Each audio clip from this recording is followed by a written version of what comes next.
Hello hi നമസ്കാരം. എല്ലാവർക്കും സുഖമാണെന്ന് വിചാരിക്കുന്നു. ഇന്ന് നല്ല വെറൈറ്റിയും നല്ല ടേസ്റ്റിയും നല്ല ക്രിസ്പി ആയിട്ടുള്ള ഒരു പക്കോട എങ്ങനെയാണ് ഉണ്ടാക്കണമെന്ന് നോക്കിയാലോ. ഈ പക്കോട ഉണ്ടാക്കാൻ വേണ്ടിയിട്ട് ഞാൻ ഒരു വലിയ സവാള വലിയ സവാള ഒന്ന് കൊത്തി അരിഞ്ഞ രീതിയിൽ, അത് തീരെ നൈസായിട്ടല്ല, ഞാൻ ഒന്ന് ചോപ്പ് ചെയ്തെടുക്കുകയാണ് ചെയ്തത്. ആ ഒരു രീതിയിൽ നമ്മൾ ഒന്നതാ ഇതേപോലെ ഒന്ന് എടുക്കുക കേട്ടോ. നീളത്തിനല്ല അരിഞ്ഞേക്കുന്നത്, ഈ രീതിയിൽ കേട്ടോ. ഒരല്ലി വെളുത്തുള്ളിയും ഒരു ചെറിയ പീസ് ഇഞ്ചിയാണ് കൂടുതൽ കേട്ടോ, വെളുത്തുള്ളി കുറവാണ് കേട്ടോ. അതും കൂടി ചതച്ചത് കേട്ടോ. ഇതാ അത്യാവശ്യം എരിവുള്ള പച്ചമുളകാണ്.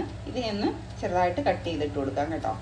എരിവ് നിങ്ങളുടെ ഇതനുസരിച്ചിട്ട്, എരിവ് കുറച്ച് കുറഞ്ഞ പച്ചമുളകാണെങ്കിൽ 2 പച്ചമുളക് വരെയൊക്കെ ഇട്ട് കൊടുക്കാം കേട്ടോ.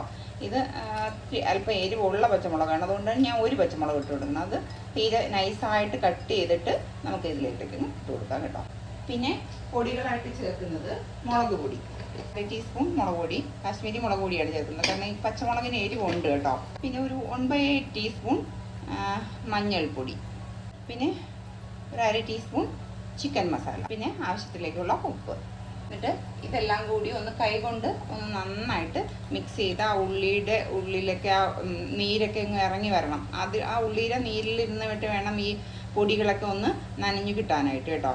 അപ്പോൾ അതേപോലെ ഒന്ന് നന്നായിട്ട് ഉള്ളിയൊക്കെ ഒന്ന് സോഫ്റ്റായിട്ട് എടുക്കുക, നന്നായിട്ട് മിക്സ് ചെയ്ത് എടുക്കുക. പൊടികളായിട്ട് ചേർക്കുന്നത് 1/2 കപ്പ് മൈദ മാവാണ് കേട്ടോ. സാധാരണ കടലമാവൊക്കെ ഇട്ട് മാത്രമാണ് എല്ലാവരും ഉണ്ടാക്കുന്നത്, പക്ഷേ നിങ്ങൾ ഈ രീതിയിലൊന്ന് ഉണ്ടാക്കി നോക്കണം കേട്ടോ. അപ്പോഴാണ് അതിൻ്റെ ടേസ്റ്റ് വ്യത്യാസം മനസ്സിലാവുന്നത്. മാവ് എടുത്ത അതേ അളവിന് തന്നെ കടലമാവ് കേട്ടോ. എന്നിട്ട് നമ്മൾ മൈദമാവും കടലമാവും എടുത്തതിൻ്റെ പകുതി അരിപ്പൊടി കേട്ടോ. വറുത്ത അരിപ്പൊടിയാണ് ഞാനിപ്പോൾ എടുത്തേക്കുന്നത്. അരിപ്പൊടി എടുത്താൽ മാത്രമേ നല്ല ക്രിസ്പിനെസ് കിട്ടുള്ളൂ കേട്ടോ. എന്നിട്ടിത് നന്നായിട്ടൊന്ന് മിക്സ് ചെയ്ത് കൊടുക്കുക. മല്ലിയില, കറിവേപ്പില ഇട്ടിട്ട് നമുക്ക് നന്നായിട്ട് ഒന്ന് മിക്സ് ചെയ്തതിന് ശേഷം, ഞാനിപ്പോൾ 1/2 കപ്പ് തന്നെ വെള്ളം എടുത്ത് വെച്ചിട്ടുണ്ട്. 1/2 കപ്പ് മുഴുവനായിട്ടും ഒഴിച്ചു കൊടുക്കണ്ട കേട്ടോ. കുറേശ്ശെ ഒഴിച്ചിട്ട് നമുക്കൊരു ബാറ്റർ നമുക്ക് കൈകൊണ്ട് കോരി ഒഴിച്ചിടുന്ന, അല്ലെങ്കിൽ സ്പൂൺ കൊണ്ട് കോരി എടുത്താലും മതി കേട്ടോ. ആ ഒരു പരുവത്തിലുള്ള ഒരു ബാറ്ററായിട്ട് നിൽക്കുക. പിന്നെ ഞാൻ ഒരു കാര്യം കൂടി ഇടാനായിട്ട് ഇതിൽ മറന്നുപോയി. ഒരു നുള്ളു കായത്തിൻ്റെ പൊടി കേട്ടോ. ഒരു നുള്ളെന്ന് വെച്ചാൽ കായത്തിൻ്റെ പൊടി ഒട്ടും കൂടണ്ട കേട്ടോ. ആ മഞ്ഞൾപ്പൊടി എടുത്തതിൻ്റെയൊക്കെ ആ ഒരു അളവിൽ മതി കായപ്പൊടി. വെള്ളം മുഴുവനായിട്ട് ഒഴിച്ചു കൊടുത്തിട്ടുണ്ട് കേട്ടോ. വെള്ളം ഇത്ര പോരാ, കുറച്ചും കൂടി വെള്ളം എടുക്കേണ്ടി വരും. ഇത് നോക്കിക്കേ, ഇതാണ് നമ്മുടെ പരുവം എന്ന് പറയുന്നത് കേട്ടോ. ഇതാകുമ്പോൾ നമുക്ക് ഓരോ നുള്ളായിട്ട് ഇട്ട് കൊടുക്കാം. സ്പൂണിലാണെങ്കിലും കോരിയിട്ട് കൊടുക്കാം, കൈ കൊണ്ട് എടുത്തിട്ട് കൊടുത്താലും മതി, എങ്ങനെ ആയിരുന്നാലും മതി. ഇതേപോലെ ഇരിക്കണം. ഇങ്ങനെ പിടിച്ചെടുക്കുമ്പം ഇങ്ങനെ ഇടാൻ പറ്റുന്ന ഒരു പരുവം കേട്ടോ. ഒന്ന് ബോളാക്കി ഇടാൻ പറ്റുന്ന.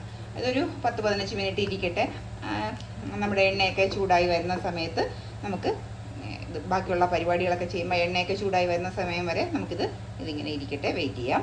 അല്പം സോഡാപ്പൊടി, ഒരു 1/4 ടീസ്പൂണിൻ്റെ പകുതി കേട്ടോ സോഡാപ്പൊടി ഇട്ട് കൊടുക്കാം. ബേക്കിംഗ് സോഡ കേട്ടോ. എന്നിട്ട് ഒന്നും കൂടി കൈകൊണ്ടൊന്ന് നന്നായിട്ട് ഒന്ന് മിക്സ് ചെയ്യാം. ആദ്യം ഒരു പാത്രത്തിൽ കുറച്ച് വെള്ളം ഒന്ന് എടുത്ത് വെച്ചേക്കണം. കൈ ഒന്ന് നനച്ചതിന് ശേഷം ഇട്ട് കൊടുക്കണം. അപ്പോൾ പെട്ടെന്ന് ഈസി ആയിട്ട് അതിങ്ങനെ വന്ന് വീഴും. ഇപ്പോൾ അതാ നമ്മുടെ എണ്ണയൊക്കെ ചൂടായിട്ടുണ്ട്. ഇനി നമുക്ക് ചെറിയ ഉരുളകളായിട്ട് അങ്ങ് ഇട്ട് കൊടുക്കാം കേട്ടോ. ഇപ്പോൾ ഇതാ 2 സൈഡും നന്നായിട്ട് മൂത്ത് വന്നിട്ടുണ്ട്. നമുക്ക് ഇതിനെ കോരി മാറ്റാം. ഇവിടെ അടുത്ത ട്രിപ്പും ആയിട്ടുണ്ട്. എല്ലാം ഒഴിഞ്ഞ് നല്ല ക്രിസ്പി ആയിട്ടാണ് ഇരിക്കുന്നത് കേട്ടോ.